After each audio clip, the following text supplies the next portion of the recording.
Here we go. Yeah. Okay, so Hey. Monica Flores, Yes. here, Interim Director of HR here in the city of Laredo. Yes. Thank you very much for agreeing to participate in this interview. And maybe just a quick background on where you're from and your rise to this position and all that. Well, actually, my career in HR started 15 years ago, and it started in TAMU. I was about to graduate with my bachelor's in business administration management, and I was working on my degree when I started working at the HR office there with Elizabeth Martinez, which I had mentioned to you previous. I think you told me she retired already. Yeah, she just retired a couple of months ago. Oh, okay. Well, she was the HR director back then. I think it was the year 2000 when I started there with her, and I was doing part-time because I was trying to finish my degree while I was there, and I learned, that's I guess where I started to learn what HR was all about. I was there for 3 years, and then 2 months before I graduated, I applied here with the city for the HR department. Because I was already in HR and there was a position as an HR assistant, I said might as well. So 2 months before I graduated, I started here. They hired me, Mr. Dan McGurra, which he retired already a couple of years ago. And he hired me, and I started as an HR assistant too. 3 years later, after putting in all the effort and work into it, I was able to be promoted to an HR supervisor, and then as an HR officer. I was promoted a few years after that, and then I was HR officer for, I want to say, like 7 years, until my former boss called me one day. I was out on maternity leave actually, and he called me and he said, "I'm retiring, and I need for you to see if you can come back and you're interested in taking my role while we figure this out." So I said I gave it some thought, but it was the opportunity. It was really where I wanted to the point I wanted to reach in my career, and finally it was there, and I took it, and I've been here for already a year and a half as interim. Now, it might be odd for some people to say, "Well, you've been interim for so long." Well, in government, it all depends the manager or what the management style is, or I get the being interim. It's an opportunity for you to see if you're capable of taking into the position. It's nothing out of the ordinary in this organization. Each organization is different, but I've been here, and then as my former boss told me, you're interim and you take the position as if nothing else is different. So I've been here very, very happy for 2 years almost.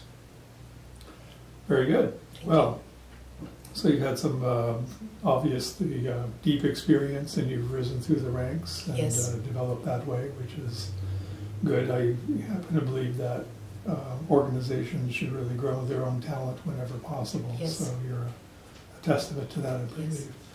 So I have just 4 questions for you. Sure. And these are questions that I found are very useful, and I use these in interviews in different contexts. Mm-hmm. And this will be, of course, within the context of your role as an HR director and concerning the HR department here in the city of Laredo. Mm-hmm. So the first question is that if it were in your power to, in essence, wave a wand and make things so, what is the one thing that you would change in the city of Laredo HR? Well, you can change a lot of things, procedures, practices. That really you can put time into it and effort into it, but changing people's mentalities and always trying to maintain a good attitude and always wanting to be eager to do all these things for the department. I think that's the challenge. Motivating your people, motivating the people that are directly under you. Because if you can't motivate them, then they can't motivate the ones that are under them. So I think, to me, if I had a wand and I had my team surrounding me, I would just go one by one with a wand. Not that I'm saying that there's any negativity, but it's government. It's not easy. We're not in the private sector where you have all these goodies out there and all these bonuses and all these extras. Here, it is really what you have in front of you. You don't have those bonuses. You have merit increases if they're available in a certain year. So it's very hard to maintain that positive attitude. So if I had a wand, I think I would the first thing I would do is to just always try to make sure that I could just put in a little bit of positivity and good attitude into everybody around me. Okay, good. Huh? Now, second question, again, within the context of your role, if it were in your power to do so, what would you add? As procedures, Add as far as the organization itself. What do you believe could be added to it? Well, I know we've had this conversation before last time we met, and it's been already a few years where we did away with the merit increases. And to me, as an HR director, which we deal with employees and the ups and downs and the goods and bads, you talk to employees, they come to you and for different situations, as part of the phases in their lives. You're just here, you're HR, you're here when they get married, you're here when they have a disciplinary issue, you're here at every point, so you have a lot of discussions with employees. And I have found that since we did away with those merit increases, there's been a lot of morale issues in the organization.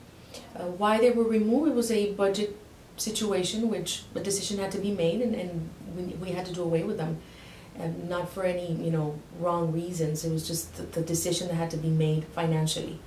I think that if I could bring it back, it would be a merit increase. Here in this organization, depending on what you score every year, you're evaluated, or we used to evaluate everybody once a year, and you were able to get, depending on your score, 1, 2, 3, 4% increase, in addition to your COLA, which is your cost of living adjustment. So people were really motivated to do their best to reach that 4%. Do we still do evaluations? Yes. We don't want to say there's not a monetary attachment to it, so it's hard to maintain those merit increases because employees say, well, what's the point? If everybody's going to get a COLA, what's the point of me doing excellent, sort of not excellent, or very bad? It's the same thing. So if I could add something back, it would be the merit increase. And actually, I'm trying to see if we can get that now that we're starting to work on our budget. I'm going to put it on the table for discussion. Hopefully we can bring it back. Very good. Mm-hmm. Third question. If it were, again, in your power to do so, what would you maintain? That is, what would you keep in terms of an asset organizationally? Right now, as part of my department, we have several divisions. One division is employee health and wellness. And I know we've had this discussion before, and I get really, really excited about it. It's a clinic that we have in-house for employees. And we have a doctor there, 2 doctors that we have every day, certain hours. So employees don't have to go out and pay out of pocket or co-pay to go see a doctor, schedule an appointment, all that time consuming and using their sick leave. We have a clinic in-house where anybody just can go in and either do blood work. Now we have the employee, the wellness incentive program, which I also mentioned to you last time, where if you do 5 wellness things that we're asking you to do, you have, of course, maybe 10 to 15 options. You just have to do 5. We give you a free $300 card, HRA, health reimbursement account card, so that you can get reimbursed for any medical expenses. So we have that as part of the clinic. We have doctors in-house. We have a medical office assistant that does the blood work. You don't have to go out there and do any blood work. We do it in-house.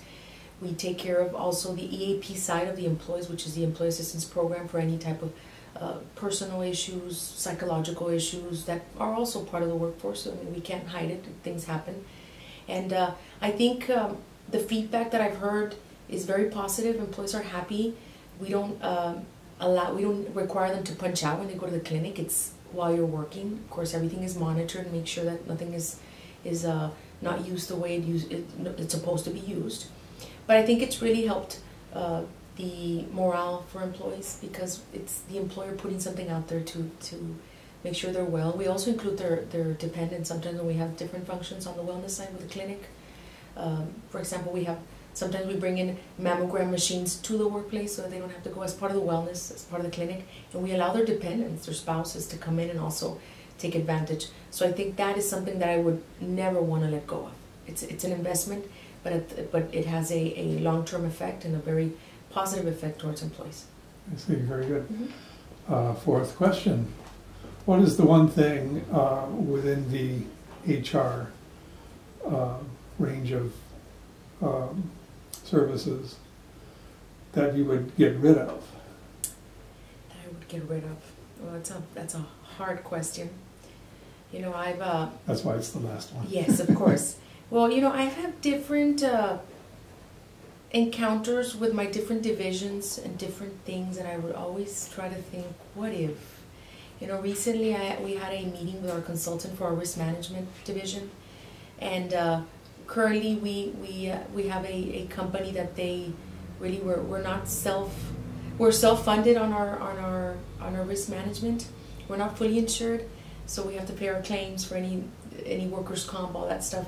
And there's been talks, what if you know, we just go out there and do something different? Would that be a practice we want to do? Would we need to hire less people? Would we need, maybe we don't need that many people to be in our risk management division? Same thing with our insurance.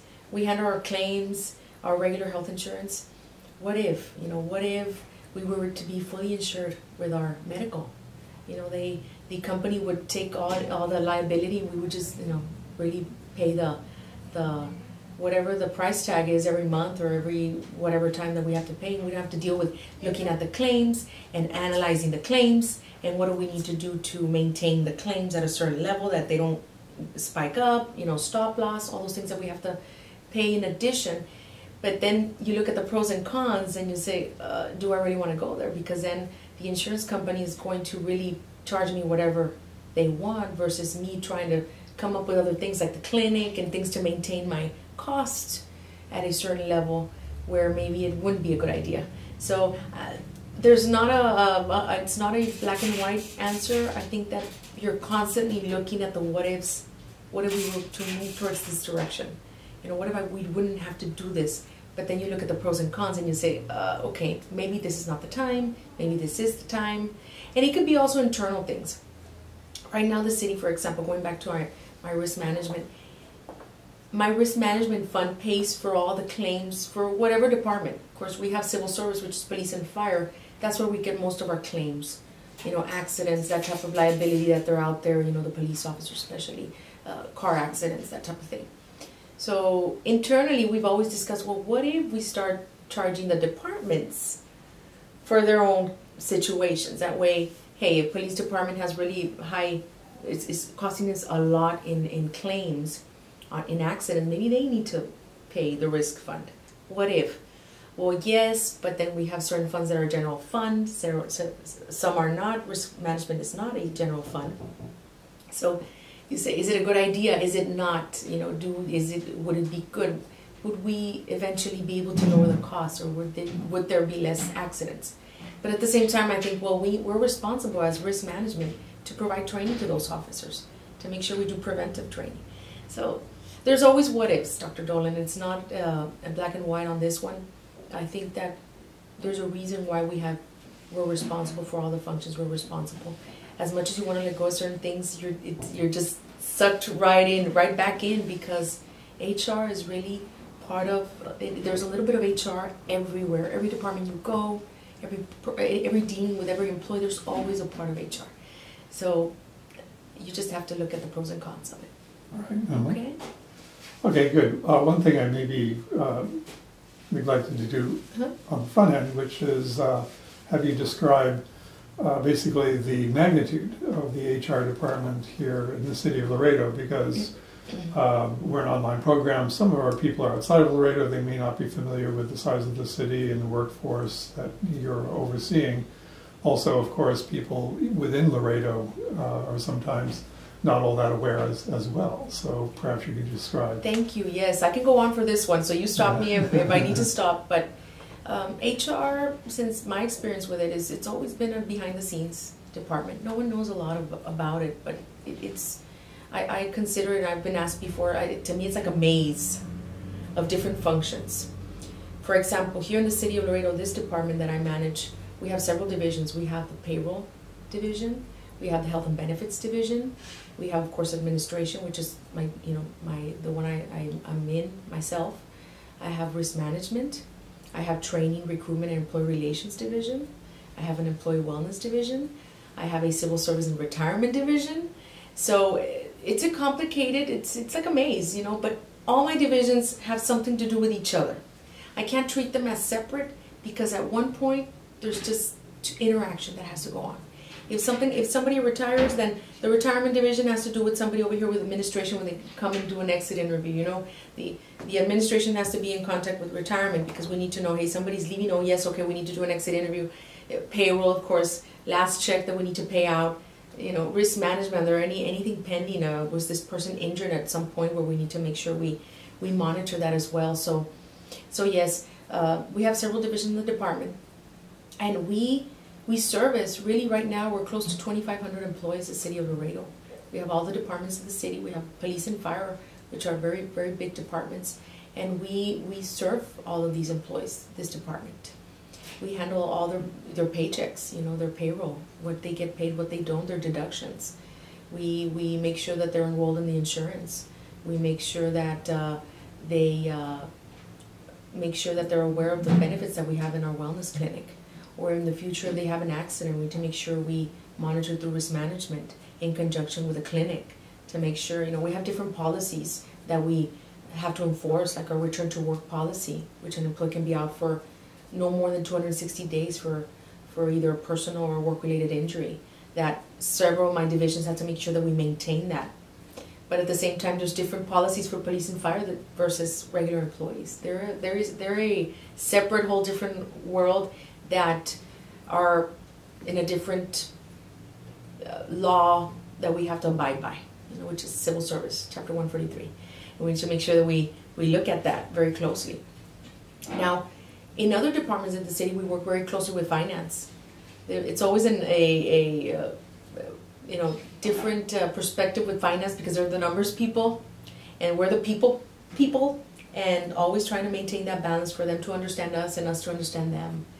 We work very closely with legal because we have to deal with all these questions that come up, you know, open records requests, employees or citizens asking for certain information that can we release it, can we not release it. Also, we receive here in this office close to 15,000 applications of employment because we handle our job list, which we have online. We do everything electronic. I want to say in the year 2006, 2007, we went online with our application system. We used to, everything was manual, now we're online.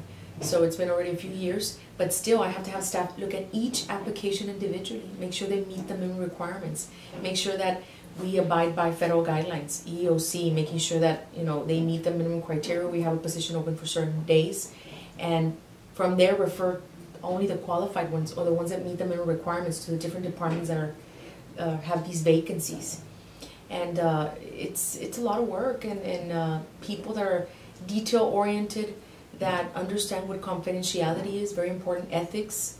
If somebody's thinking of in the future exploring a career in HR, it's not just what you learn in school, it's also as a person, as the ethical part of you, that yes, you can be taught a lot of the ethics, but at the same time, it's the type of person you are, your background, where you're from. You know, that type of things also count when you're in this profession. But it's very rewarding. I've been asked before, you know, what is it? Tell us something that to you is something a memory of something that you've encountered at, you know, during your tenure in the city. Well, to me, anytime an employee comes and says thank you for whatever situation, for helping us in this or that situation, to me that's the rewarding part. Because really we're here for the employees, number one. And like I mentioned, we're here in ups and downs at every point in their lives when they're here. So we see it all, and we always try to put ourselves in their shoes. And we're here for them. Basically, that's what we're here for. Did I summarize that? You did. No, I can go on great. and on and on, but you know, it's just I enjoy my career, and I can tell you that I found the career that I could say I love, and that's why I'm here.